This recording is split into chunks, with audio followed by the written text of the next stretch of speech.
In this episode in the FXTM educational series, we're going to be taking a look at currency pairs. What constitutes a major versus a minor or a cross pair, and what are the relative advantages or potential disadvantages between those different kinds of currency pairs. So let's put a little bit of a sense of scale so we understand the difference here. The Bank for International Settlements, they do a survey of central banks about every 3 years. And in 2013, they reported that there was an average volume in the Forex of about $5.3 trillion per day.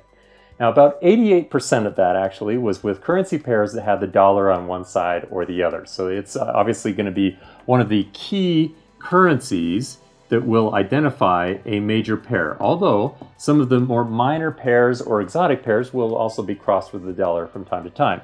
But generally speaking, a major pair is something that is crossed with the dollar and that represents a reserve currency or a very popular currency where there's a lot of liquidity, a lot of trading being done. So as an example, actually, the euro to the US dollar, just that pair itself is about 24% of all trading volume every day, at least according to the Bank for International Settlements in 2013. But other currency pairs, as you might imagine, are similar. So let's say the Great British Pound versus the US dollar, let's say the dollar to the yen here, this would also be considered a major pair. And the advantage that we have here with the major pairs is that they are highly liquid, and this does two things. Number one is that it's a little easier to get or faster to get execution, especially during times when the market is a little volatile. Now, it also means that the difference between the bid and the ask is also a lot more narrow. So the difference between the bid and the ask is one of those trading costs that we can't get away from, but that traders can control. So they can decide how often they're trading, for example. Well, if the bid and the ask are narrow, then that's going to save us on our costs overall. And since that's one of the few things that traders can actually control, all else being equal, it may make a case for why a major pair fits a trading strategy versus one that it doesn't fall into the majors category. Now, there is a little bit of overlap here where some currency pairs that are considered majors fall into between the majors, and some of them will even fall into another category that we call minors or crosses. And these are the commodity currencies. So a commodity currency is a currency that is going to be very sensitive to changing values in the commodity market. So one that you can imagine right away would make sense is the Australian dollar to the US dollar. About 8% actually of all Forex trading, according to the Bank for International Settlements, is involving the Australian dollar. So it's very actively traded. Or the Canadian dollar, so currency pairs with the Canadian dollar in it, it's about 4%, a little over 4% of total trading out there. So commodity currencies, these would certainly fall into the category of a major because they're nice and liquid. But the other advantage that we get here is that we have indirect exposure to the commodity market. So in fact, let's look at an example of how this actually works with commodity currencies. During the 2008 market crash, the Chinese government stepped in with a very powerful easing program or stimulus program there domestically. One of the side effects of that was to increase demand for basic commodities quite a bit.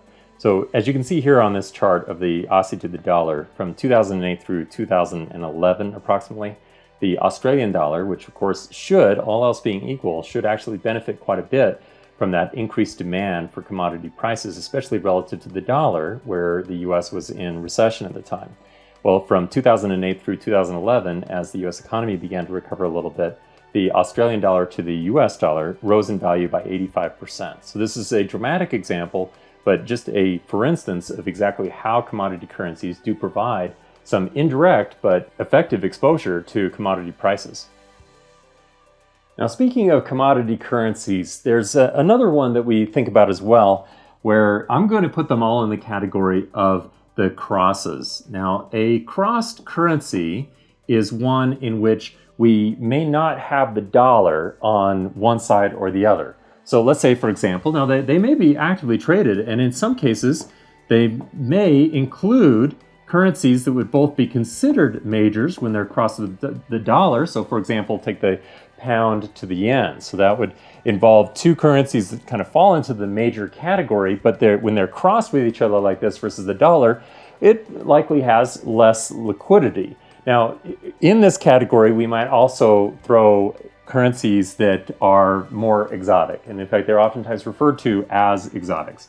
So let's take, for example, the dollar to the Mexican peso. Now, there are advantages here, but they generally, because we have less liquidity, they will be a little bit more expensive to trade. The difference between the bid and the ask does tend to be wider, and illiquidity or problems getting an order filled during a market volatility could be more challenging. But one of the advantages we have here, let's say, for example, with the dollar to the Mexican peso, is that a trader would be able to have indirect exposure not only to the commodity market, oil, for example. The Mexican peso is very sensitive to the price of oil, but also to emerging markets. So as emerging market economies are doing better or worse, well, that's certainly going to affect the value of the Mexican peso as well. So depending on your trading strategy, you have choices between what kind of currency pair am I really looking for? One of the majors, a commodity currency, maybe a commodity currency that falls into the category of a cross or an exotic, or a currency that is not taking advantage of commodity movement, but is just taking advantage of the relative strength between two currencies that does not involve the dollar. So for example, here between the pound and the yen. Now, depending on your overall trading strategy, one may make a lot more sense than the other, but we always have to remember that there's going to be a bit of a trade-off, that the further we go down along this spectrum, we're trading off some liquidity and potentially higher costs in favor of either a more focused exposure to what we're exactly trading or the economic impacts that we're trying to take advantage of.